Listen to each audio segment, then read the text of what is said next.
오늘 말씀 함께 봉독하도록 하겠습니다. 오늘 말씀은 예레미야 애가 4장 1절에서 10절까지 말씀입니다. 예레미야 애가 4장 1절에서 10절까지 말씀입니다. 우리 다 찾았으면 한 목소리로 함께 봉독하도록 하겠습니다. 시작.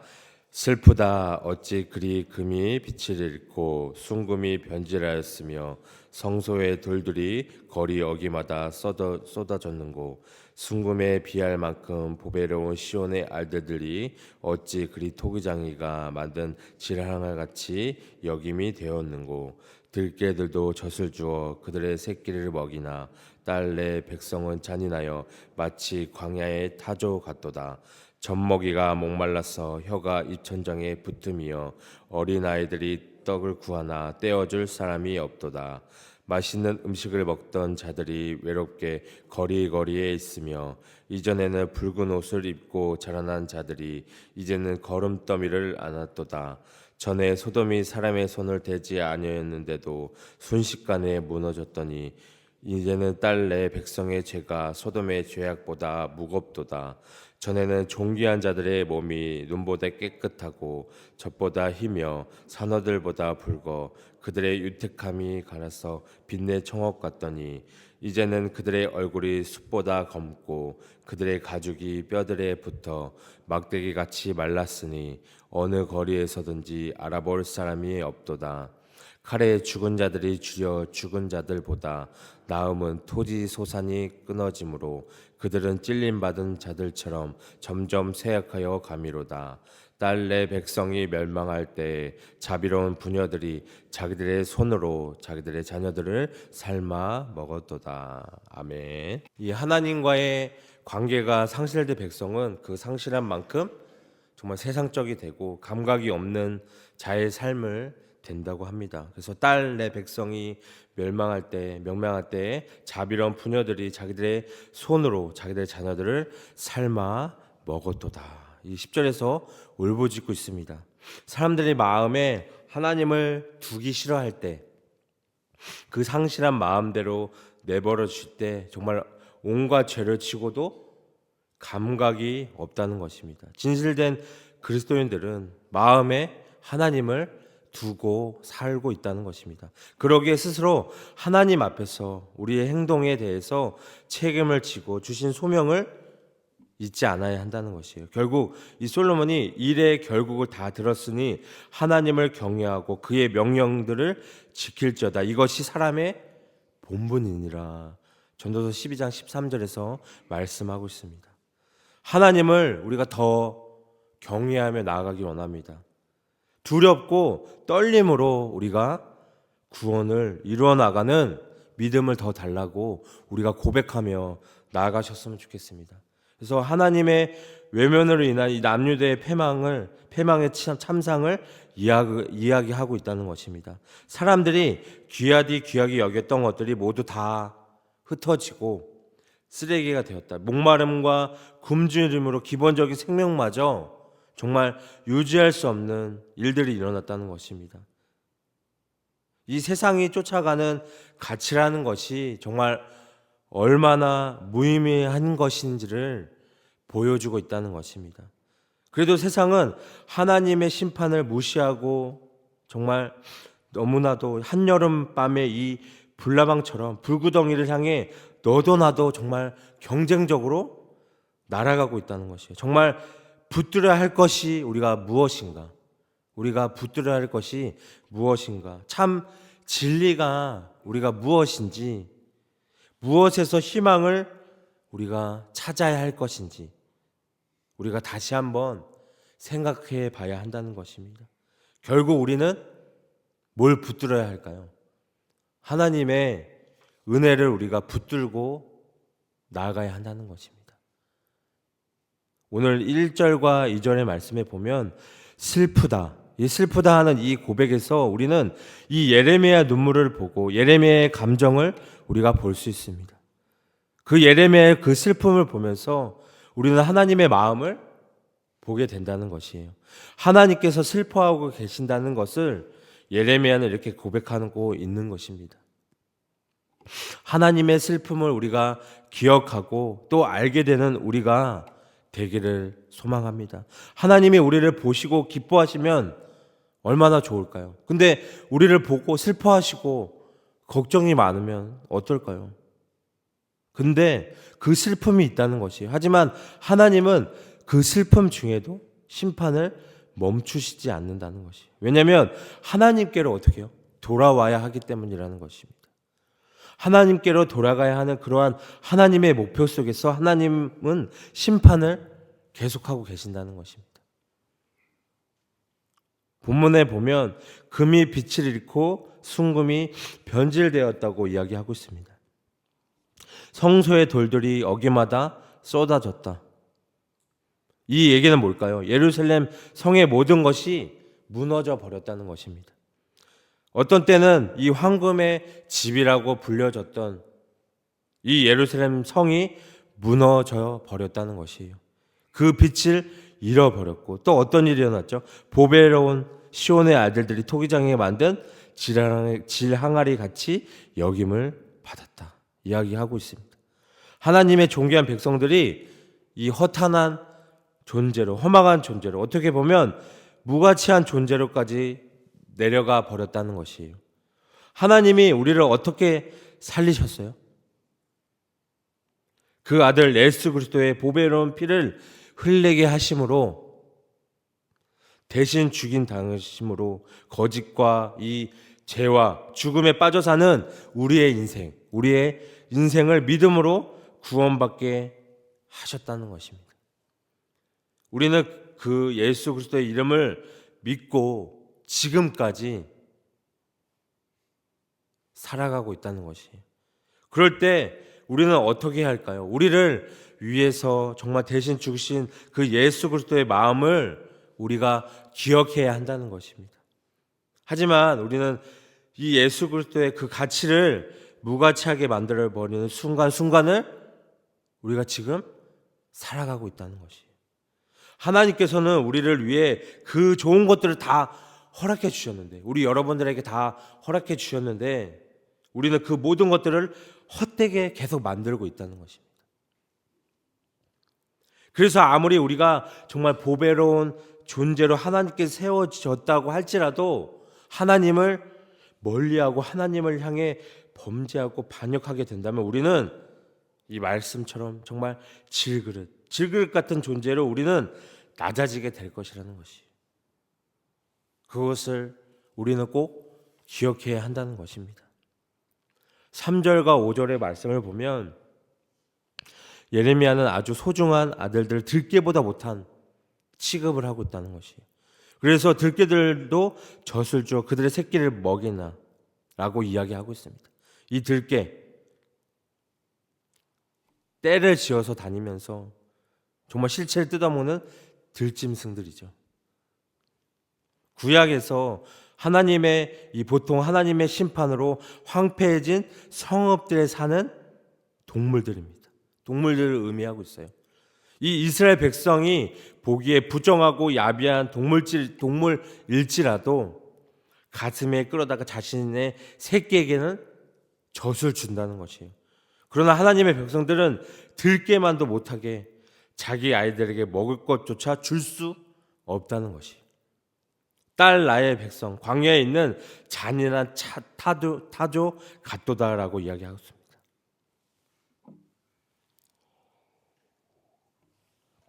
이 타조는 모래에 알을 낳고 둥지에 내버려둔 채 그냥 사냥을 하러 나가기 때문에 구약에서 타조는 새끼를 잘 돌보지 않는 짐승으로 보여지고 있다는 것이에요.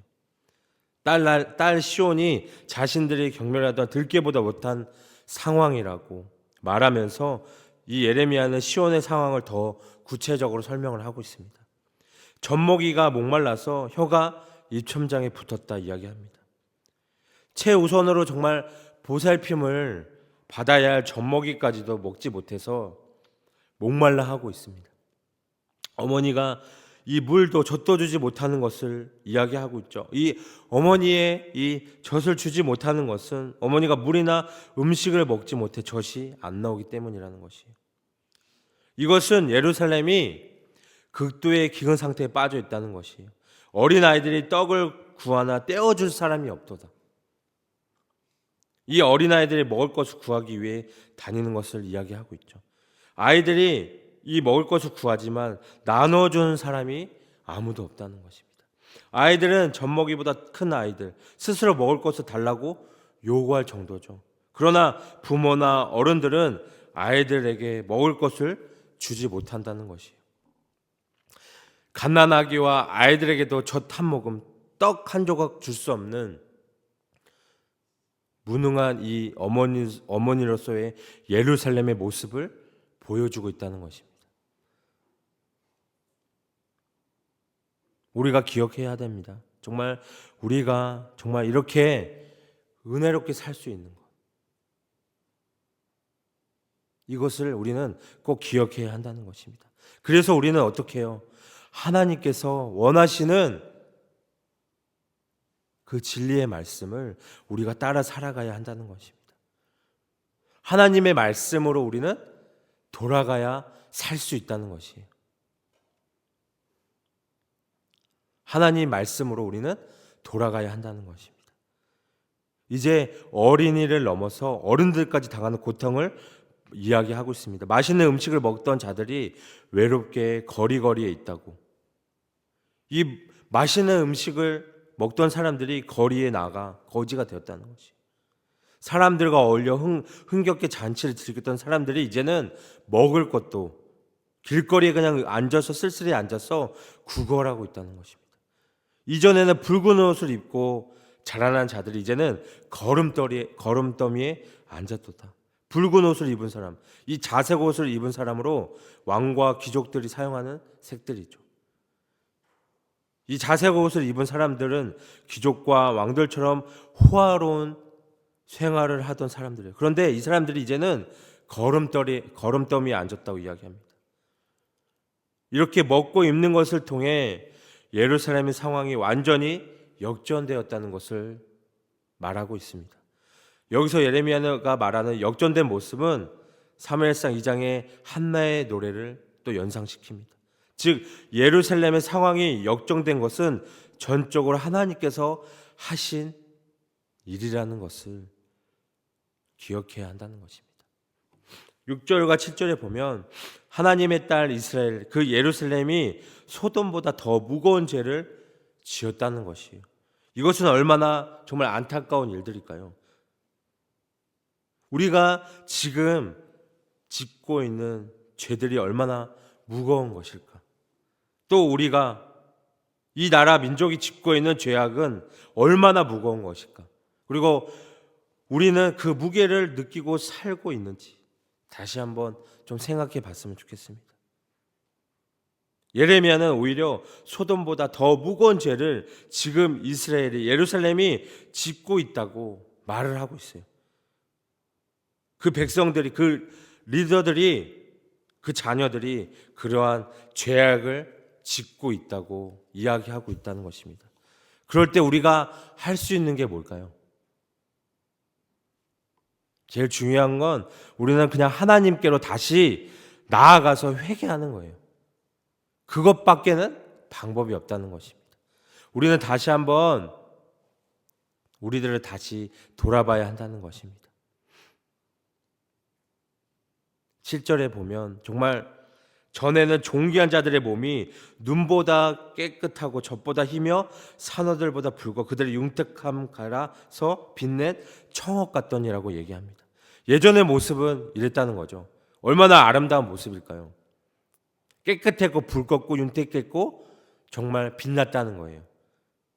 밝게 빛났던 삶, 바로 하나님께 영광을 돌리는 삶들이죠. 그들은 하나님과 함께 기뻐하고 찬양하고 예배했던 백성들이고 나라였다는 것이에요. 그럼에도 불구하고 그들은 이미 하나님을 향해 반역을 하고 또 배신을 행했다는 것입니다. 그러한 삶 속에서 그들은 8절과 10절까지 말씀을 보면 어떻게 변화가 될까요? 전에는 깨끗하고 밝고 빛났던 그들의 모습이 처절한 모습으로 바뀌고 있다는 것입니다. 습보다 검어졌고 그 인생이 그냥 모든 것을 잃어버렸다는 것입니다. 또한 막대기같이 말랐다. 질병에 걸린 사람이 아무것도 먹지 못하고 정말 영양을 뺏기고 나면 그 질병에 걸린 사람이 정말 막대기같이 마르는 것을 우리는 알 수 있습니다. 그러한 상황 속에서 서로를 알아볼 수 없을 정도의 형체를 가지게 되었다는 이것을 생각할 때 우리의 마음은 어떻게 될까요? 정말 이렇게 될 수 있을까? 이 세상, 이 시대에 사실 이런 사람들은 아직 많이 남아있다는 것이에요. 우리가 서로 돌아보지 못하고 서로 챙겨주지 못하기 때문에 그런 일들이 일어나고 있다는 것입니다. 그러한 삶 속에서 우리는 어떻게 해야 될까 고민해야 한다는 것이에요. 오히려 이 칼에 죽은 자들이 주려 죽은 자들보다 낫다는 말을 하게 된다는 것입니다. 이게 얼마나 처참하고 쓰라린 말일까요? 그냥 갑자기 죽어버리는 것이 소돔의 백성들처럼 갑자기 죽어버리는 것이 더 낫다고 생각한다는 것입니다. 이것은 우리에게 큰 슬픔이라는 것이에요. 더 이어지면서 자비로웠던 부녀들이 자기 아이들을 삶아 먹을 정도로 잔혹함이 생겨난다는 것입니다. 이기적인 욕망이 가득하다는 것이에요.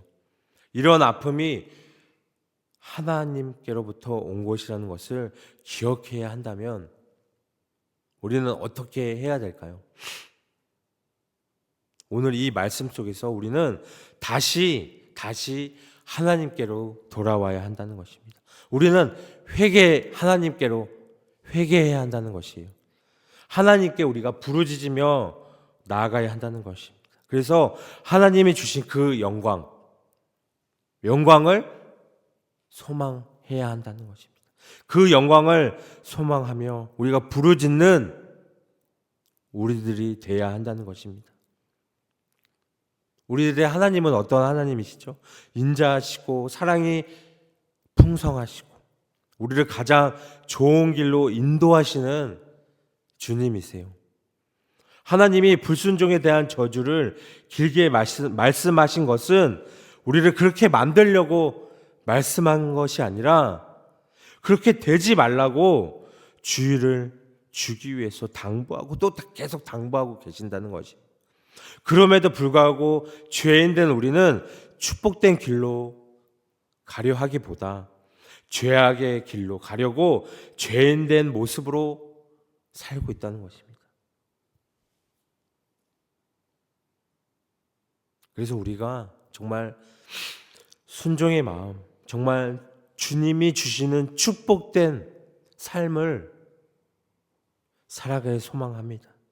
그래서 정말 불순종에 대한 저주가 임하는 삶이 아니라 정말 하나님과 함께 할 수 있는 그런 삶을 살아가길 원합니다. 오늘 이 화려했던 솔로몬의 영광과 이스라엘의 부귀는 온데간데 없어지고 황폐하고 비참하고 처절한 이 백성들의 모습을 오늘 말씀 속에서 보게 됩니다. 무엇이 그들을 이렇게 만들었을까? 하나님을 경외하기를 잃어버리고 하나님의 말씀을 어겼기 때문이라는 것입니다.